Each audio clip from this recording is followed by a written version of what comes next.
In the universe of startups, vision is just the beginning. Our startup leaders share the lessons that build the future. Join the conversation.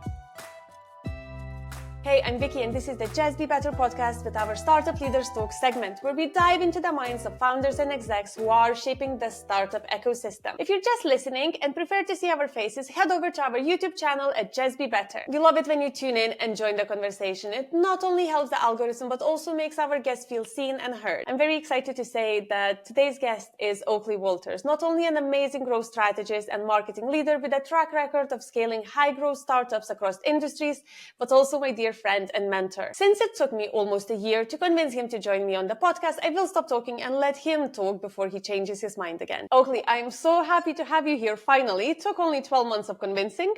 Could you start by briefly introducing yourself to our audience, please? Sure thing. So hi, I'm Oakley. I've been doing marketing for about, a couple of decades now, and have had quite a varied career. I've worked in massive corporates, in beauty, alcohol, and food. And then I've worked in a whole range of startups, from fintech to elderly care, to dog food, to wine investment. A whole random range of different bits and pieces. And I normally love starting our conversation with a question about your very, very early career. It doesn't have to be a legal age career, but what was your very first paid job that you ever had? Well, I had a bunch of small odd jobs that I did, when I was young, helping out friends of the family and stuff. But my first proper job was when I was probably about 18, and I worked as a temp for the highways agency. So basically this was back in the day where invoices would come on paper and you'd stamp them and you put them in memo envelopes and you'd send them through the internal mail in someone's outbox into the inbox and back and forth. And yeah, it was all very manual, it was very much like The Office, the UK version, with David Brent. It was, it had a real vibe to it. It didn't enthuse me with the world of work. I think The Office was based on real office somewhere. We just don't know that exact office that they're talking about. Yeah, and it could easily have been that one. And I'm sure it was representative of many, but yeah, it could easily have been that one. And you mentioned that you started your career in big organizations. What eventually pushed you towards startup ecosystem? And what would you say are the main differences between the two? Well, I think there are two things which kind of pushed me towards startups. And one was that my girlfriend at the time, that's now my wife, she was an editor for a magazine that wrote about startups. So every day she'd come home from work and she'd be talking about the founders she'd met and the stories that she'd heard and the journeys that they were on. And it was always really interesting to me. And that kind of, I guess, piqued my interest. But on top of that, I think I realized that I wasn't really suited to the big corporate world. I wasn't built for building my brand and positioning myself and getting myself kind of to move up the career ladder. I wanted to be doing exciting things. I wanted to get my hands dirty. I wanted to take risks. And big corporate world, it's about delivering results, and you've got to try to reduce your risk in order to maximize your certainty. And I'd rather play in the space where you had less certainty but greater potential results. And startup world felt like it was the place for me. And startup world is a very well-known place for the lack of work-life balance. I know that you have two fantastic boys yourself. How do you manage to keep your professional career and family life? It's been a journey, I'm not going to lie. I think there have been times in my life where I've probably prioritized one too much over the other in both directions. Back when I worked at one startup I was at, I know that kind of my youngest son was in nursery, and I basically needed to be there to kind of drop him off at the back end of the week most days. And on Fridays there was a team breakfast at the office, and so every team got together and sat at the same table. And I was regularly late to that because I had to get my kid to nursery. And that was kind of manageable for a while. But then at one point, my team kind of moved around. I only had one person on my team. And she basically she had to go sit with other people and eat breakfast with other people, which, didn't seem like a big deal at the time to me. But in retrospect, she fed back to me that she felt like really abandoned. And that was obviously a bit of a fail on my part there. And then conversely, I've been on holiday. And I remember one time when we worked together at Elder, I was on holiday in Singapore, which was lovely. But I was there at midnight in Singapore working on a business model for our FD, which also felt like a bit of a betrayal of the whole kind of work-life balance thing. So it hasn't always worked out, but I'd say that in definitely kind of in recent years, it's got easier as I've kind of learned more, as I've found ways to kind of set boundaries, but also find ways to carve out quiet moments of time on the weekends. For example, when everybody else is asleep, I can get up early in the morning and I kind of crunch through a couple of hours of work.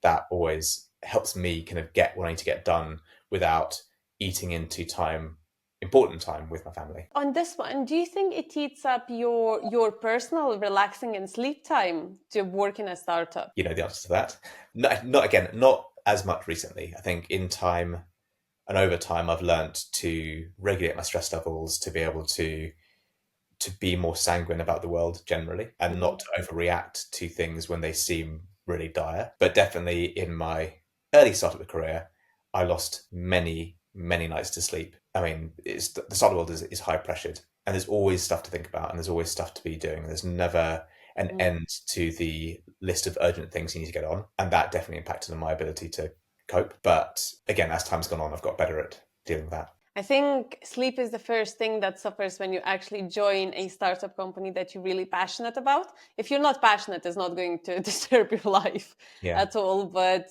you get used to that and you learn how to navigate it. That's true. And I think, look, there's stress at big companies too. There can be stress anywhere. I think startups tend to be more pressurized just because when you've got VC backing and you've got this kind of incredible growth curve that you need to go down, the pressure's always on. But, there's stress in all jobs. I think, startups and big corporates, they differ in many ways, but there are, between good startups and good big corporates, and bad startups, bad big corporates, there are commonalities. And those commonalities, I think, come down to leadership, culture, and the people. And by the people, I mean, people who are smart, who are driven, who are willing to work together and support each other. If you have the right combination of those three things, you will have a great business. And it doesn't really matter what size and scale and what the model is. You will kind of make big things happen.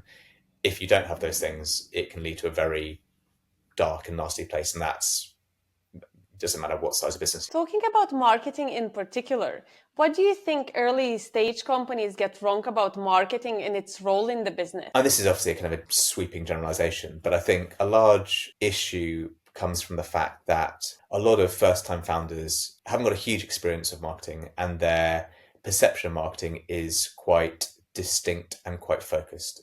And that will be derived from their background, what they've read, what they've heard, what they've seen, but it will usually be just a subset of what marketing is. And that could be brand stunts and PR and clever, funny stuff on LinkedIn. It could be influencers on Insta and TikTok. It could be PPC and, kind of performance marketing ads. It could be SEO. It could be TV. There could be any number of different facets of marketing that they think about, but what they rarely see is what marketing is generally seen as in big corporates anyway, overall, which is as the engine of growth of a business. And it ranges from anything from pricing to packaging to distribution, as well as branding, as well as channel selection, as well as advertising. And I think marketing often gets reduced down to one or two things.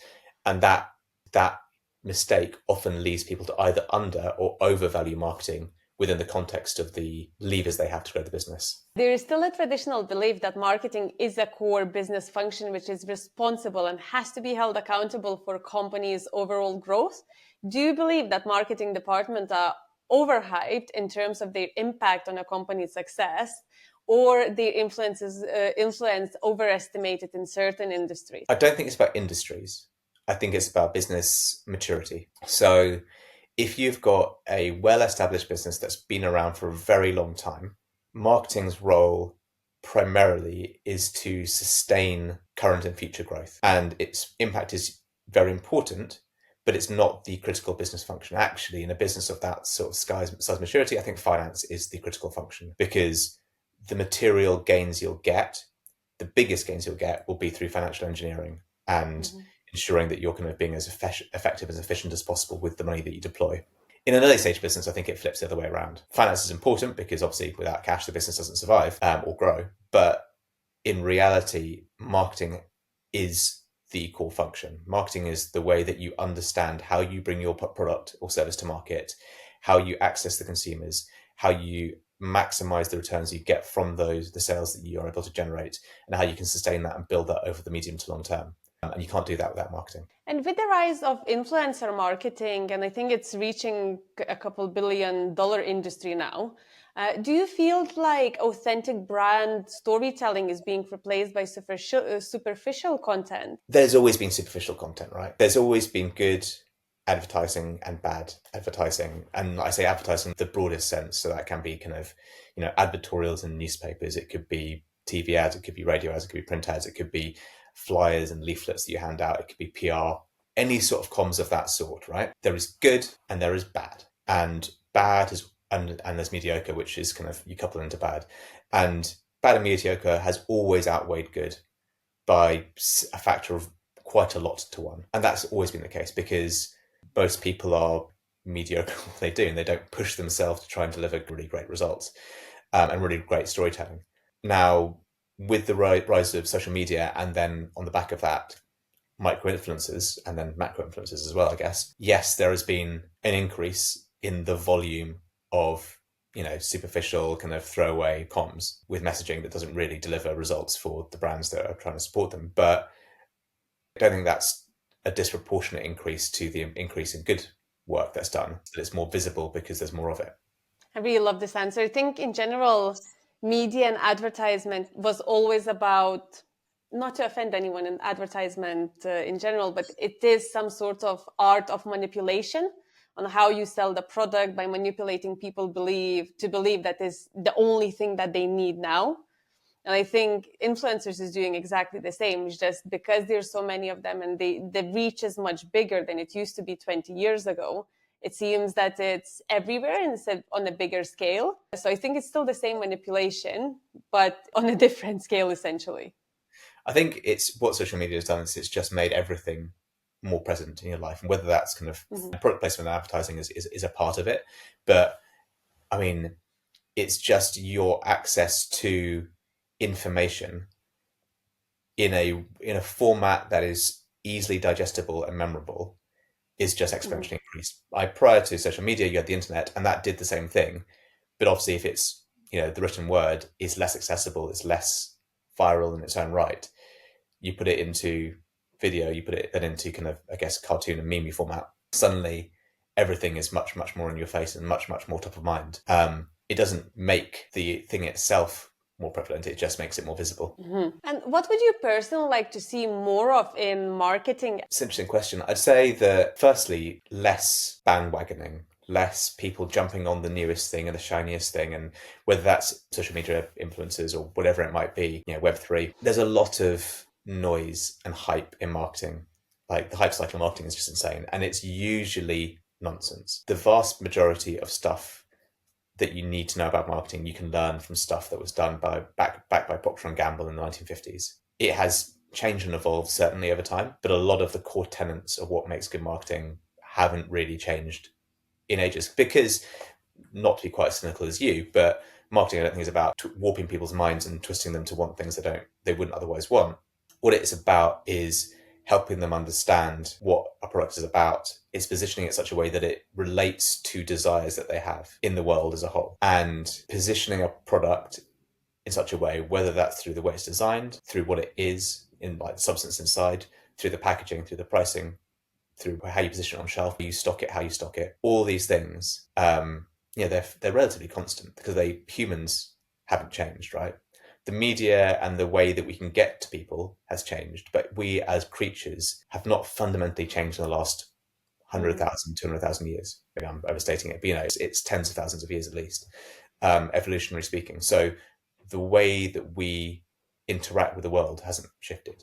So the way that we talk to people and engage them and shift their perceptions also doesn't need to change. It's more just the media that we've got at our fingertips to be able to do so that changes. I think I'm not necessarily feel like I'm being negative on that, but when you say shift perception, to me, it's exactly the same thing. It's manipulating the mind to get to where you need people. But for example, so on Smirnoff, right? Back in the mid 2000s, Smirnoff had gone from a brand which had seen itself as quite a premium brand to basically being seen as a very mass market brand. And it was stuck between Absolute and Grey Goose and Stolichnaya, which were seen as premium brands, and basically supermarket own label. And they were losing share on both sides of things, because basically supermarket own label was seen as basically as good as, but a lot cheaper. And Absolute and the like were seen as better quality and therefore worth the money. And so worth paying more for. And Smirnoff was losing money on both sides. And so the campaigns they ran were all about quality. And it was reminding people that actually there is a process that goes into making Smirnoff, which is distilling it 3 times and filtering it 10 times through carbon to make it a really pure quality product. It wasn't as rubbish as supermarket owned brand, and it had similar quality credentials to the more premium brands. And that wasn't about trying to manipulate people into going, oh, Smirnoff is the brand that I need to be drinking loads and loads and loads of because, it fills a Healthy gap for in you. my securities. It's about saying this product is a quality product. And the adverts they created were really cool, engaging adverts to bring this to life. So you don't have to basically be boring about it. You can do this in a really engaging way. But those adverts are there to shift perceptions that Smirnoff was cheap and nasty to the fact that it was genuinely a brand that was made in a quality way. Now, I see what you're saying. I think if we go into this discussion, we might need another 2 hours. So I'll move on to my next question. I'm obviously very biased on this one, but I personally can say that you are an amazing team leader and a mentor. You have been my mentor for almost a decade now. In your opinion, what makes a great leader, a manager, and what differentiates a great from the good? Well, firstly, thank you. I'm now embarrassed.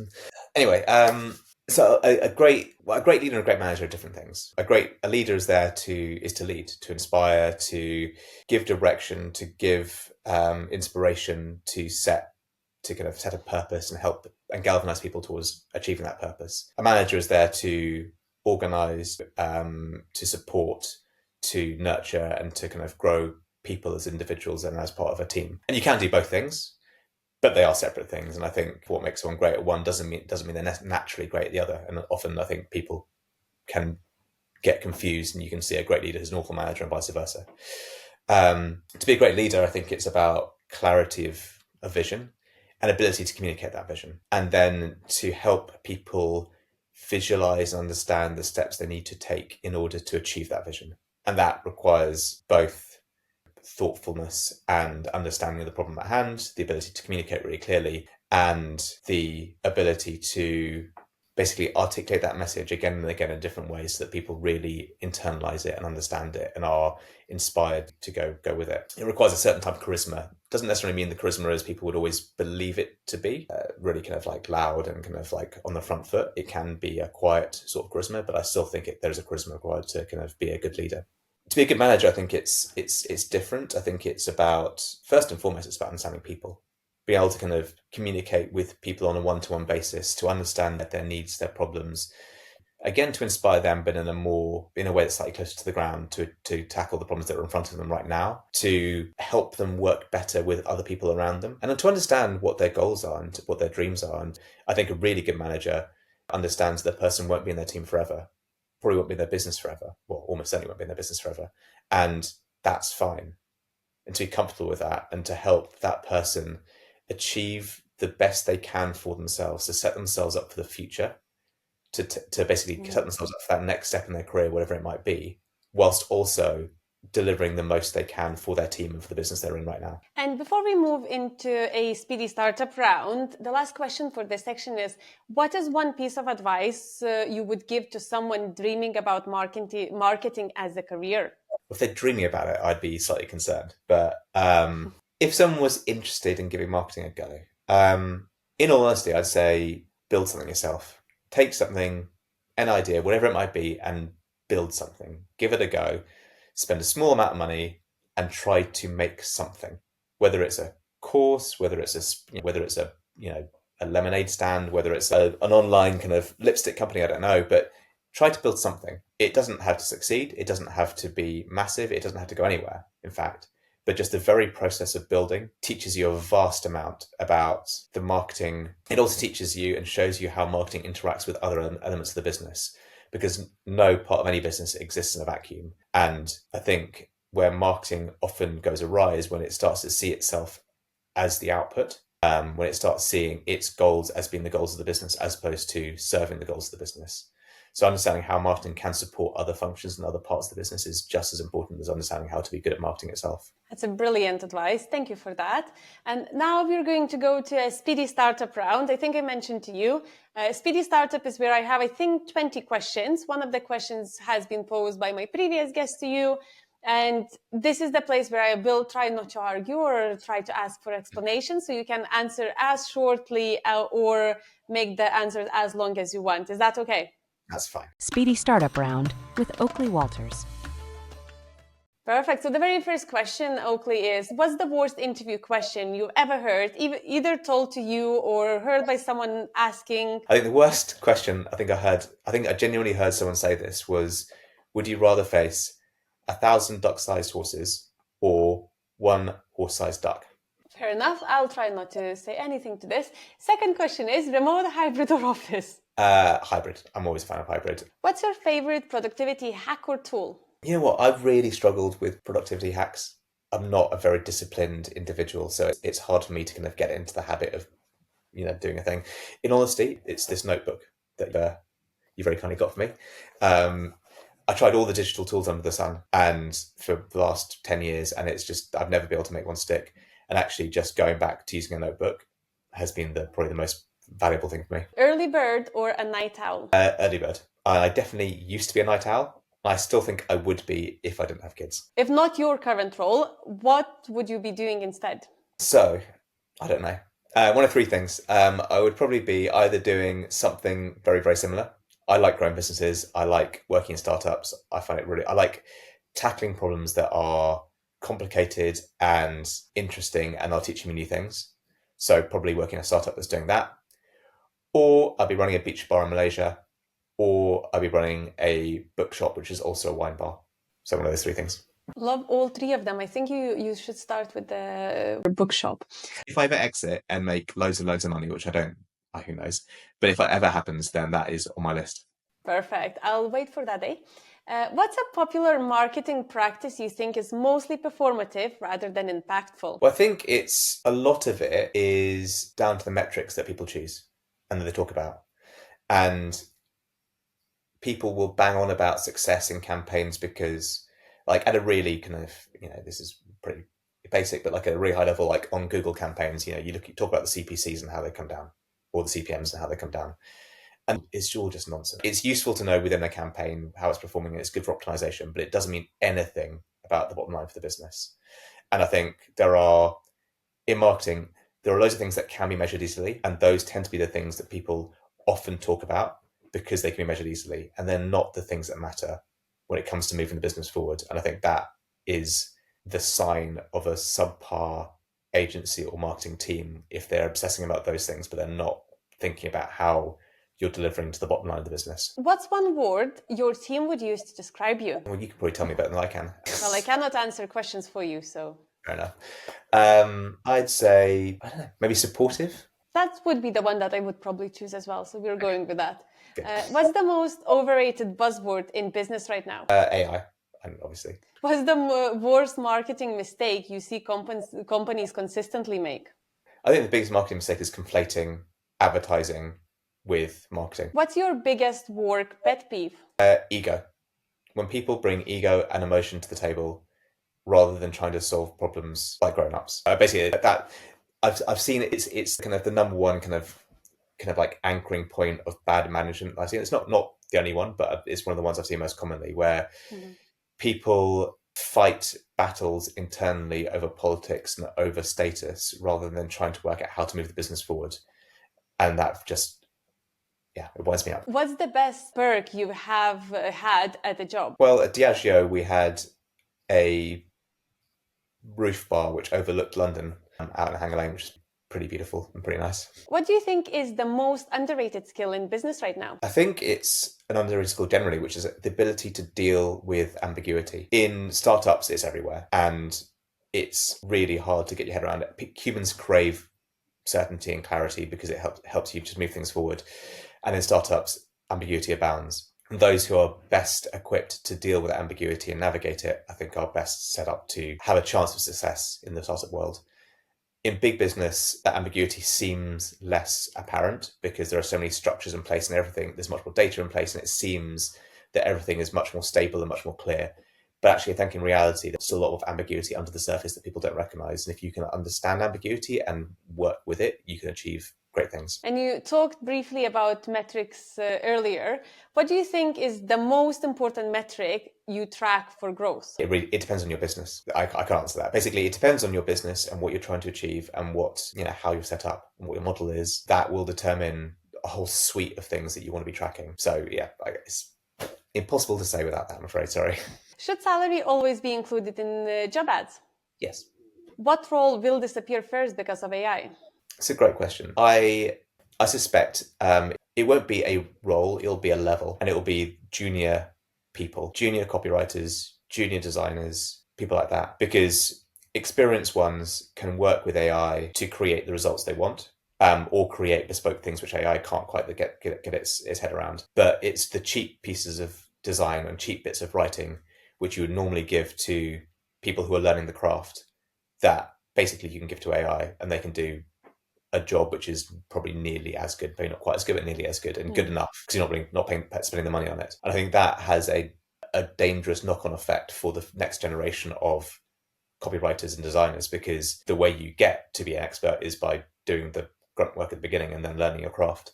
So I think that's the risk. Retention versus acquisition. Which should startups prioritize first? First, my answers to most things can be it depends, because I think everything is very contextual. If it depends on what your growth ambitions are, it depends on what your VCs expect, it depends on what the market looks like, it depends on how good your product is. The business that I'm in right now, they have grown steadily, but not exponentially for a few years. In that time, they've built a phenomenal product and service. So retention it's just really, really strong, and it's just improving with every month. And that has given us a really strong basis for getting into a really strong growth period right now. But to get to that point, we had to have very patient VCs who are willing to let us get there. And we're comfortable with the rate of growth we were going at to this point. You may not have investors who are that patient. And so therefore, you might need to prioritize other things. What's one thing about the startup ecosystem you think most people don't understand? I don't think people really grasp quite the level of ambiguity that you face when you go into a startup. I think people know that it's hard work. They know it's fast paced. They know it can be tough. And they know you've got to roll your sleeves up. But what that actually means is you've got to go into a place and you've got to start from square one and try to understand something that has not been clearly articulated by most other people in most other spaces, and you've got to try and piece it together yourself. And I think that's the bit which really kind of skewers some people. My previous guest, fantastic Sarah Green Brotherson, would like to ask you a question as well. The question is, in the fast-paced world of startups, leaders often walk a fine line between inspiring vision and adapting to constant change. How do you balance being a steadfast captain of a ship while remaining agile enough to pivot when the seas get rough? It's a great question. I think it's the old phrase, strong opinions held lightly. You need to be able to create clarity for people, because if there's no clarity, then it's very hard for them to plot a way forward and to make plans that they can be executed against. And I think that means making statements and drawing lines in the sand which are based on partial evidence. And you've got to be confident that you're directionally correct, albeit you may not be completely correct. But at the same time, then having the self-awareness, self-knowledge that even though you're saying these things with confidence, that you have a good chance of being wrong. And as soon as you see leading indicators that you might be wrong, you're willing to take actions to course correct. And could you pose a question to my next guest, please? Sure. So if they were to reflect on their career to date, and they were to rate on a scale of 1 to 100 or 0 to 100, where 100 is the most, how much would they say that luck played a part in where they have got to so far? It's a brilliant question. Thank you for that. Before we finish, Oakley, is there anything you would like to add, to say to my audience, where they can find you, any final words of advice or anything? No, other than, I don't have much of a presence. As I said, I haven't spent much of the time building a personal brand, so I'm on LinkedIn, but that's about it, really. Perfect. So thank you for being here with us today. I'm really glad to finally convince you after so long of begging. And hopefully for the next episodes, it's going to take me less. Maybe. We'll see. Thank you to everyone who tuned in. If you enjoyed this episode, don't forget to like, share, and subscribe. You know the drill. And if you really loved it and would love to support the podcast, you can buy me a coffee via the link in the description. It was great having you back, and until the next time, try to be just a little bit better.